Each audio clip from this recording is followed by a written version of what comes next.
Mesdames et messieurs, bonjour ou bonsoir, tout dépend de l'heure à laquelle vous écoutez cette vidéo chez vous. Je m'appelle Michel Biemton, journaliste web camerounais, et merci de faire confiance à cette chaîne YouTube de l'engagement sociopolitique. Bienvenue à cette causerie citoyenne sur l'actualité camerounaise et africaine. Bienvenue à la chronique de MBT, mesdames et messieurs. Ah non, attends, voilà. Dina Maudit, nous sommes aujourd'hui vendredi, c'est le quantième? Le 8. Le 8. Hein? Le 7. Le 8, le 8. Vendredi le 8. Nous voici à Prestige Hotel avec le maire de Bibé. Donc voilà, on dit qu'il est en prison, il est en fuite. Et tout. Nous voici. Je suis en train de travailler, de faire mon travail de journaliste, je vais recouper. Je suis venu à la source pour prendre la bonne information. Les gens qui vous parlaient seulement de ragots, vous êtes dans la manipulation, dans la panique. Donc voilà, on travaille pour donner la bonne information aux Camerounais. Merci beaucoup. Alors, mesdames et messieurs, il sera question au cours de cette édition de la chronique de MBT de l'affaire Martinez-Zogo. Martinez-Zogo, c'est ce compatriote, confrère, journaliste qui a été éliminé physiquement le 17, du moins qui a été enlevé par les services secrets camerounais le 17 janvier 2023 et quelques jours plus tard, plus précisément le 22 janvier 2023, sa dépouille a été retrouvée au niveau au lieu dit Ebogo 3. Voilà. Et depuis cette date, des personnes impliquées, censées être impliquées dans l'élimination physique de ce journaliste, de cet animateur de la radio Amplitude FM au Cameroun, ont été interpellées les unes après les autres. Et dans quelques jours, plus précisément le 25 mars prochain, leur procès s'ouvrira au tribunal militaire de Yaoundé. Alors, avant toute chose, c'est-à-dire avant le procès qui démarre bientôt, j'aimerais attirer l'attention de ceux qui nous écoutent sur le rôle d'un certain Martin Savom dans cette affaire. Après avoir lu le rapport du juge d'instruction Perrin Nzié, juge d'instruction près le tribunal militaire de Yaoundé, je me suis posé un certain nombre de questions. Je me suis posé un certain nombre de questions, notamment celle de savoir quel était le véritable rôle de Martin Savom dans ce commando-là, qui a procédé à l'enlèvement, à la filature, à l'enlèvement, à la torture, puis à l'élimination physique de Zogo. Mais avant que d'en arriver au rôle que Martin Savom, qui est le maire de Bibé, Bibé, c'est une localité située dans le département de la Haute-Sanaga, dont est originaire Ferdinand Ngongo, le tout-puissant secrétaire général à la présidence au Cameroun. Bon, j'ai entendu parler de Martin Savom l'année dernière, c'est-à-dire que c'est une de mes sources, bon, j'ai échangé avec une de mes sources d'information, qui me parlait d'un certain Martin Savom qui, alors qu'il est maire à Bibé, là-bas dans la Haute-Sanaga, on le voit toujours là dans les couloirs de la présidence de la République. Il y fait la pluie et le beau temps et tout.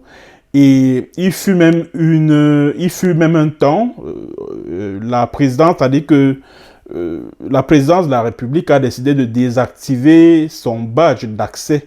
Donc ça veut dire qu'à une certaine période, il n'avait plus le droit d'avoir accès à la présidence. Et selon ce que ma source m'a révélé à l'époque, c'est l'un des hommes de main, des multiples hommes de main d'ailleurs, de Ferdinand Ngongo. S'agissant du rôle de Martin Savom dans l'affaire Martinez-Zogo, voici ce qu'en dit le juge d'instruction près le tribunal militaire de Yaoundé, Perrin Nzié. Voici ce qu'en dit le juge, selon le rapport qu'il a établi de son enquête judiciaire. Voici ce qu'il en dit.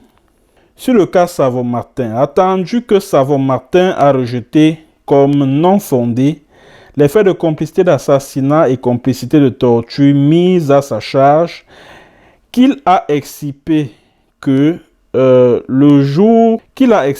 soir du 17 janvier 2023, soir de l'enlèvement et de l'assassinat de Martinez Zogo, il se trouvait dans sa commune Abibey, en train de procéder à la tournée d'installation des présidents de sous-section RDPC de sa section, et que ça faisait longtemps qu'il n'avait pas reçu d'appel de Martinez Zogo, qu'il connaît pourtant depuis son jeune âge à Essos.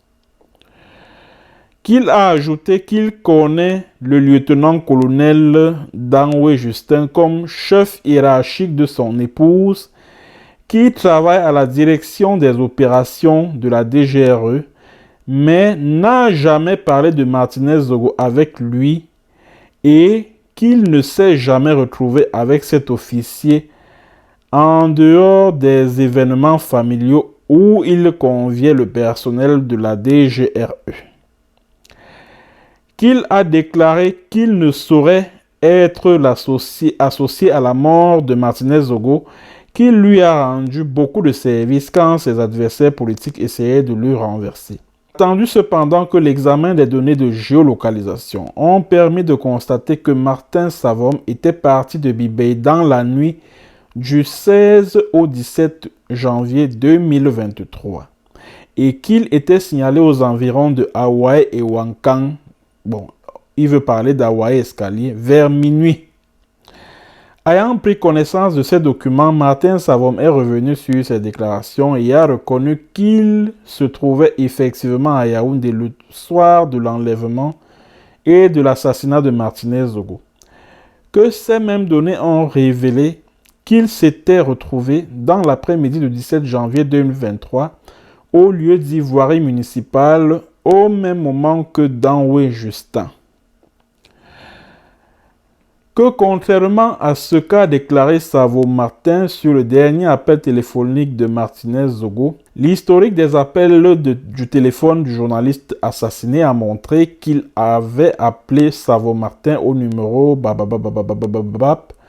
que ce dernier reconnaît effectivement comme étant le sien. Qu'une thermocopie de la capture d'écran de cet historique d'appel extrait du téléphone du défunt se trouve d'ailleurs versé au dossier. Que Savon-Martin a effectué la nuit de l'opération d'enlèvement et d'assassinat de Martinez Zogo un retrait d'argent dans un guichet automatique au lieu dit hôtel de ville de Yaoundé, et après l'opération, Danwe Justin avait effectivement distribué de l'argent aux membres du commando. Qu'une copie de l'historique des transactions de ce compte bancaire de Savon-Martin se trouve versée au dossier. Qu'alors que Martin Savom a prétendu qu'il n'a pas de contact avec Justin Danwe, l'exploitation des données de géolocalisation a permis de voir qu'ils se sont retrouvés à plusieurs reprises et qu'ils ont eu plusieurs échanges téléphoniques dans la période de préparation de l'opération contre Martinez Zogo. Que le témoin Ekassi Alain a expliqué les rapports très tendus entre Martinez Zogo et Savon-Martin en raison de ce que ce journaliste tirait tellement sur le maire Savom dans ses émissions, qu'il est dès lors établi que Martin Savom avait tout intérêt dans l'opération d'enlèvement contre Martinez Zogo et s'est associé à Danwe Justin pour la réaliser. Qu'en raison de cette instigation et cette aide par la fourniture de moyens, Savon-Martin s'est rendu complice des infractions reprochées, caractérisées par les deux opérations contre Martinez Zogo, qu'il convient de suivre contre lui pour cette complicité sur le fondement de l'article 97 du Code pénal. Alors, le juge d'instruction nous dit donc que Martin Savom entretenait des relations avec le lieutenant-colonel Justin Danwe, qui était le directeur des opérations, donc celui qui a mobilisé tout le personnel ayant participé à l'opération qui a abouti à l'élimination physique de Martinez Zogo. Voici ce que le même juge dit du colonel Justin Danwe lui-même. Sur le cas de Danwe Justin, attendu qu'interrogé lors de l'information judiciaire, il a rejeté en bloc tous les faits qui lui sont reprochés. Qu'après avoir navigué entre une opération menée sur sa propre initiative et une action entreprise pour regagner la confiance de son chef, il a finalement fait valoir que cette expédition punitive à l'égard de Martinez Zogo a été tantôt ordonnée par sa hiérarchie, tantôt commandée par Sieur Jean-Pierre Amour Belinga. Qu'il a indiqué qu'il n'a jamais été question de donner la mort à cet individu, mais juste de lui infliger quelques sévices et le laisser en vie, et que ces consignes reçues de son chef hiérarchique ont été répercutées avec insistance aux hommes déployés. Qu'il n'a pas nié que c'est lui qui a organisé l'opération, choisi les hommes, rassemblé les moyens et par la filature les renseignements utiles avant de coordonner le déploiement des éléments du commando sur le terrain. Qu'il a allégué à répétition pendant tout le processus, il a bel et bien agi dans le cadre du service. Attendu cependant que cette version des faits qui traduit une réelle volonté de diversion s'effrite aisément au contact de certaines indications, qu'on ne peut prétendre vouloir infliger une simple correction à un homme d'une fébrilité comme celle de Martinez Zogo, ayant une silhouette inconsistante, affaiblie par son état de santé asthmatique et utiliser autant de gros bras bien entraînés que constituent les membres du commando, de surcroît munis de matériel d'une létalité avérée comme un fusil VZ-58, un taser, des charges électriques neutralisantes, un cutter et des câbles à enfuir dans l'orifice à halle. Voilà. Que la carrure et le nombre d'hommes choisis, le matériel létal mis à contribution persuadent définitivement de ce que la finalité véritable de cette mission était le trépas. Que le lieutenant, et ça c'est le plus important, que le lieutenant-colonel Danwe Justin a constamment reconnu que c'est lui qui a instruit aussi bien le déploiement du groupe d'arrestation de torture constitué par Ebo Clément, Godje Umaru Vincent, Bakaiwe Sylvain, le Noir Dawa Francis et Zokmeping Martial, que l'expédition fatale de Tongue, Nana Stéphane, Daouda et Lamfou Johnson Gam. Je préfère m'arrêter là. Alors, comme vous pouvez donc le constater, mesdames et messieurs, le colonel Justin Danwe a fait appel pour l'opération à ses collègues de la DGRE. Ça, c'est le juge qui nous le dit. Et nulle part, le nom de Martin Savom apparaît. D'où la question, cette question qui mérite d'être posée. Que cherchait Martin Savom dans cette opération? Qui a informé Martin Savom de ce qu'une opération devrait avoir lieu le 17 janvier? Parce que le juge Perrin Zienou dit que Martin Savom est arrivé à Yaoundé partant de Bibey dans la nuit du 16 au 17 janvier. Le juge Perrin Zié, dans son rapport, nous dit également que l'épouse de Martin Savom serait une collègue du colonel Justin Danwe au sein de la direction des opérations de la DGRE. Alors, d'où la question suivante, parce que quand on lit le rapport du juge, on n'a pas le sentiment que le colonel Justin Danwe a associé Martin Savom à l'opération.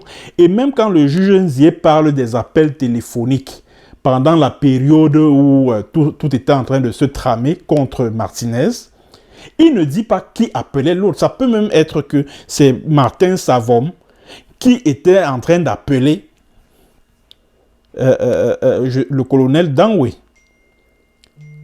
Et quand dans le rapport, on nous dit que oui, vraiment, Martin Savom a d'abord nié n'avoir jamais connu Martinez et pour par la suite reconnaître qu'effectivement, il a émis des appels, ou alors, non, plutôt que Martinez là, a eu à l'appeler au moins une fois. Et par la suite, on nous dit que non, il avait intérêt à participer à l'opération parce que Martinez avait l'habitude de le critiquer à travers ses émissions.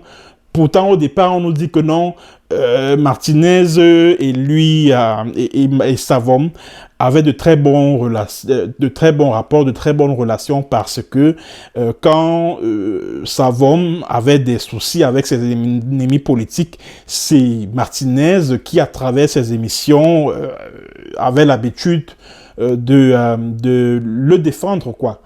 Bon, finalement, on est perdu, on est confus, on est perdu, on se pose mille et une questions. Alors, comme je l'ai dit au début de cette chronique, les relations entre Ngongo Ferdinand et Martin Savom sont de notoriété publique. Je repose la question que voici. Qui a introduit Martin Savom dans l'opération? Puisque le rapport du juge ne nous dit pas que non, puisque quand on lit le rapport, on se rend compte que le juge avait des données de géolocalisation de tout ce beau monde-là, le listing des écoutes, des appels téléphoniques et autres. Donc, il nous aurait dit que c'est le colonel Justin Dangwe qui a appelé Martin Savom afin que ce dernier vienne participer à l'opération, ce qui n'apparaît pas dans le rapport du juge d'instruction. Alors, Martin Savom était un intrus dans cette opération. C'est ce que ça veut dire. Puisque ce n'est que sa femme qui est cadre à la DGRE et non lui. À moins qu'on veuille nous dire que Martin Savom, c'est un indique. Et même si c'est un indique, il ne saurait participer à une opération homo d'un service de contre-espionnage, d'un service de renseignement. Et même s'il faille être HC, par exemple, d'un service secret, parce que pour ceux qui ne connaissent pas, tous les services de renseignement du monde fonctionnent avec ce qu'on appelle les HC, les honorables correspondants. Donc, ça veut dire que dans tous les corps socio-professionnels, vous verrez un agent de renseignement là. Donc, c'est lui qui renseigne sur les mouvements de certaines personnes qui paraissent un peu suspectes. Donc, il renseigne le service de renseignement, le service de contre-espionnage ou le service secret concerné. C'est cette personne alors qu'on appelle l'honorable correspondant. Or, l'honorable correspondant ne participe pas à des opérations homicides. C'est-à-dire que ce qu'on appelle le service action, il ne participe pas à ça. Alors, qui a donc informé Savom de ceux qui avaient une opération qui se préparait contre Martinez Zogo? Question. Le rapport du juge Nzié nous parle d'un retrait d'argent qui a été effectué au lieu dit hôtel de ville. Que c'est Savom qui allait retirer l'argent. Il est venu remettre à Dangwe et Dangwe a procédé à la distribution de cet argent aux membres du commando.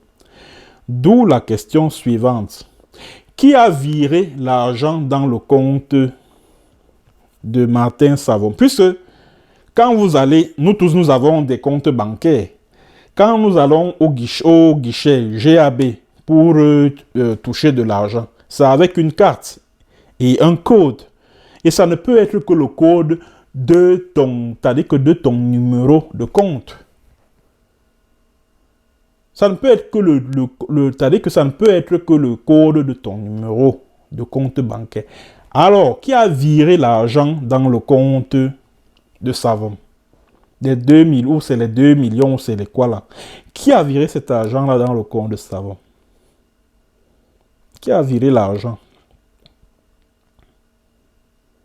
il va falloir que le procès qui démarre dans quelques jours là puisse nous éclaircir sur la paternité de ce compte à partir duquel Martin Savom a procédé à des retraits d'argent à partir d'un GAB au lieu dit hôtel de ville de Yaoundé. Il va falloir que le tribunal militaire nous éclaire là-dessus parce que c'est important. Mais alors très, très, très, très important. Et il est important de souligner, mesdames et messieurs, que quand le précédent juge, le corrompu là, Sikati Kamwo, quand Sikati convoque Martin Savom, quand Sikati le convoque et qu'il est entendu au tribunal, au cabinet de ce juge-là, qu'est-ce qu'il fait? À sa sortie, il se met à vociférer en disant que voilà, que Sikati, il menace même, il dit que Sikati Kamwo va voir, il est en train de s'attaquer au département de la Haute-Sanaga, le département d'origine de la première dame, etc., etc.,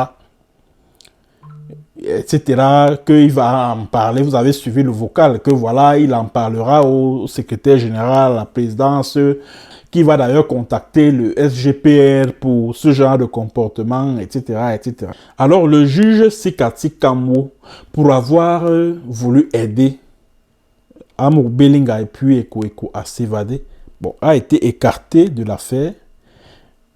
Et c'est le juge Perrin Nzié qui l'a remplacé.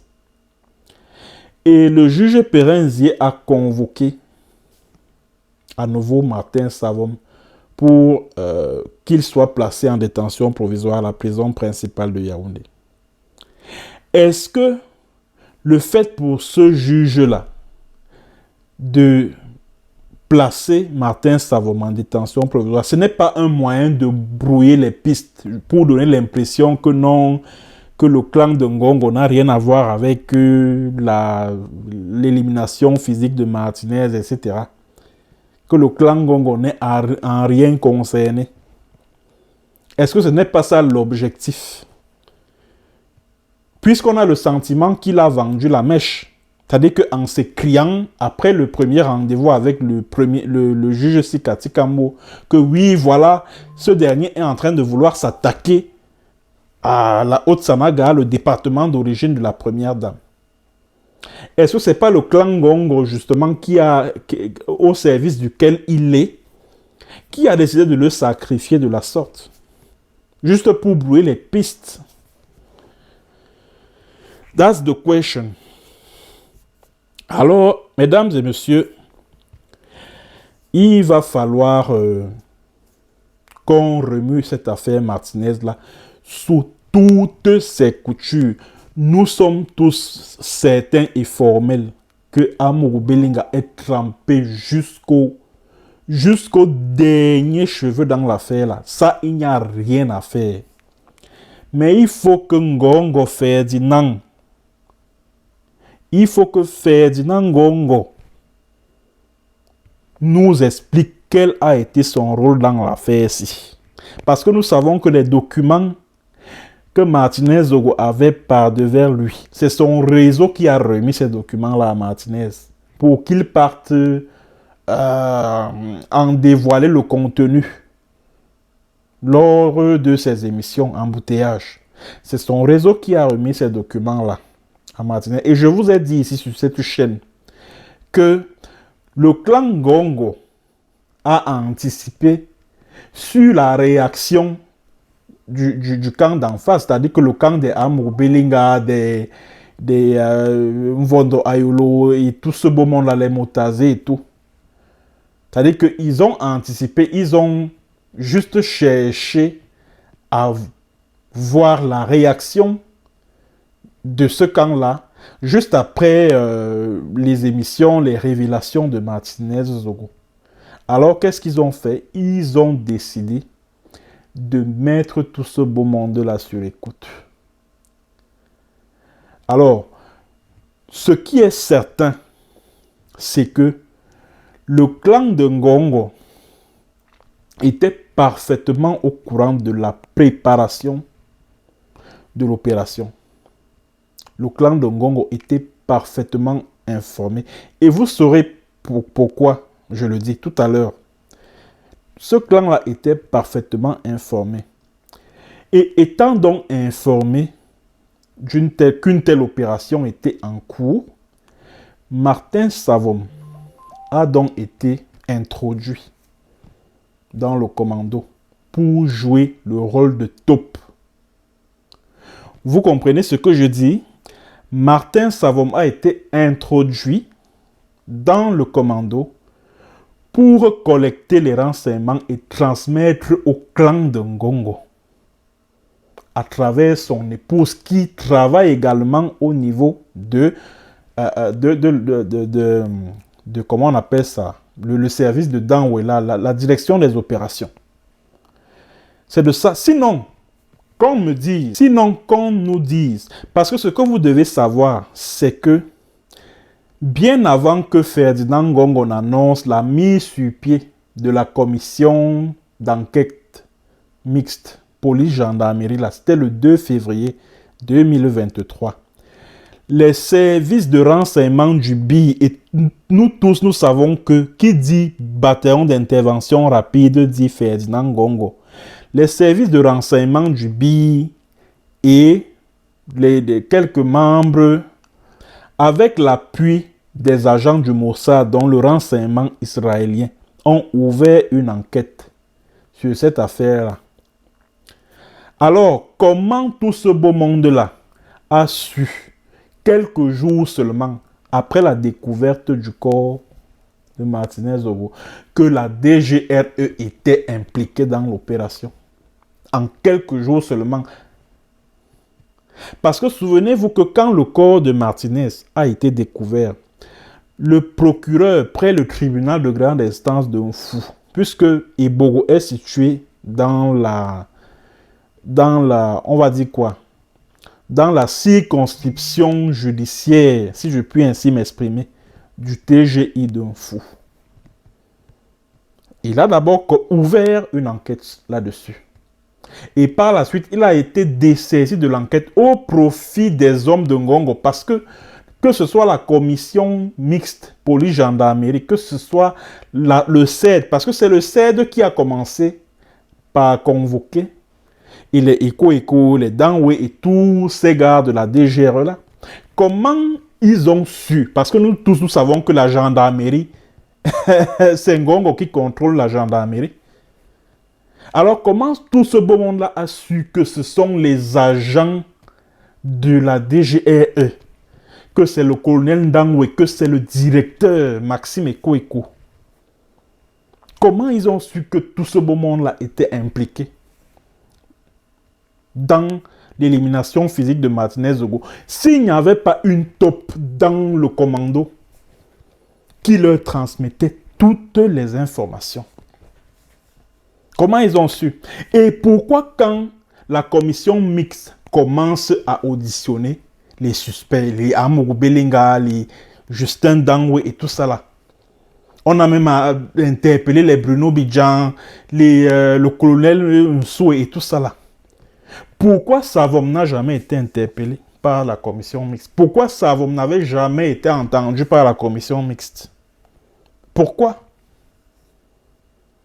Pourquoi Savom n'avait jamais fait l'objet d'une audition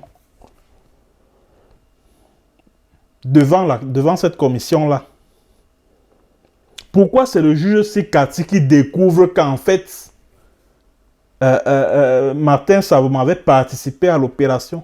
Ça veut tout simplement dire que le rôle de Martin Savom dans ce commando-là, c'était simplement de recueillir les informations, recueillir les renseignements sur le déroulement de l'opération et puis transmettre tous les renseignements à Ngongo. Voilà pourquoi, quand les auditions s'ouvrent, son nom ne figure pas sur la liste des suspects. Et voilà pourquoi Sikati a eu les problèmes. Quand Sikati commence à avoir des problèmes, quand le jour où il a convoqué Savom.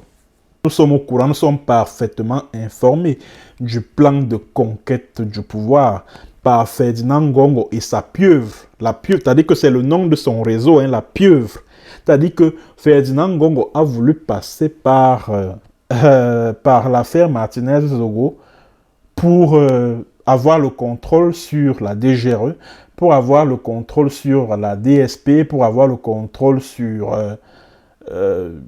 certains secteurs névralgiques de l'appareil de l'État. La justice, les finances publiques, voilà pourquoi les Laurent Esso et tout ce beau monde-là étaient dans son viseur. C'est de ça qu'il s'agit. Hein? Et aujourd'hui, c'est quoi le résultat? Il a réussi à obtenir la tête de Maxime Eko. Qui est-ce qu'il a nommé à la tête? Il a nommé à la tête le colonel Mesmin Elundu, qui est son homme de main, c'est-à-dire que qui fait partie du réseau de Ngongo, Mesmin Elundu, l'homme du sale boulot de Ngongo Ferdinand. Tout comme c'est Pierre Robins Ngumola. Ce sont les deux là, directeur adjoint, ce sont les hommes de Ferdinand Ngongo. Et c'était ça son objectif. Et comme je vous ai dit, Savom est allé en prison parce qu'il fallait brouiller les pistes. Il n'y avait que Ngongo pour autoriser qu'on mette Savom en prison. Si Ngongo n'avait pas donné son OK, Savom ne serait jamais allé en prison. Donc Savom est allé en prison juste parce qu'il fallait brouiller les pistes. Pour qu'on ne dise pas que oui, le réseau Ngongo aussi doit être... Non.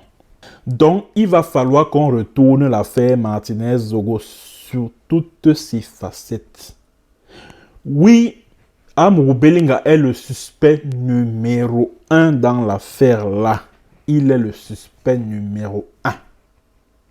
Mais il faut que Ngongo dise aux Camerounais quel a été son rôle dans cette affaire-ci. Il faut même qu'il soit poursuivi pour non-assistance à personne en danger. Parce qu'il avait tous les moyens de protéger Martinez. Il n'a pas déployé ces moyens-là. Donc lui aussi, il doit être retenu dans les liens de l'accusation. Donc lui aussi doit être entendu. Il doit être auditionné pour non-assistance à personne en danger. Parce que quand on regarde comment les événements se sont déroulés après la découverte du corps de Martinez-Zogo, on se rend compte que les services de renseignement du BI, les gars du Mossad, ils étaient déjà parfaitement informés. Ils avaient déjà toutes les informations sur le déroulement des opérations. Et celui qui les servait de taupe sur le terrain, c'est Savom. C'est lui. C'est lui qui leur servait de taupe sur le terrain. Donc, pour une bonne administration de la justice, pour une justice impartiale et équitable, pour que cette justice impartiale et équitable soit rangée, il va falloir que les juges du tribunal militaire prennent leur courage à deux mains et convoquent Ferdinand Ngongo, quel que soit son degré de puissance, parce qu'il faut qu'il explique aux Camerounais comment lui, il a fait pour être au courant de cette opération-là. Qu'une telle opération se préparait contre Martinez et il n'a rien fait pour lui sauver, pour le protéger. Parce que la commission mixte polygendarme, ce n'est pas le président, hein, Biya, non, c'est Ngongo Ferdinand, c'est lui. C'est lui qui a mis cette commission-là sur pied. Parce qu'il voulait contrôler, c'est-à-dire que le contenu du rapport qu'ils allaient envoyer au tribunal militaire. Merci mesdames et messieurs d'avoir suivi cette édition de la chronique de MBT. Pour ceux qui viennent de nous rejoindre sur cette chaîne, abonnez-vous et surtout cliquez sur la cloche de notification afin que vous soyez le premier ou la première à recevoir toutes les vidéos qui seront postées sur cette chaîne YouTube. À très bientôt pour une autre séance et sur un autre thème. Bonjour ou bonsoir.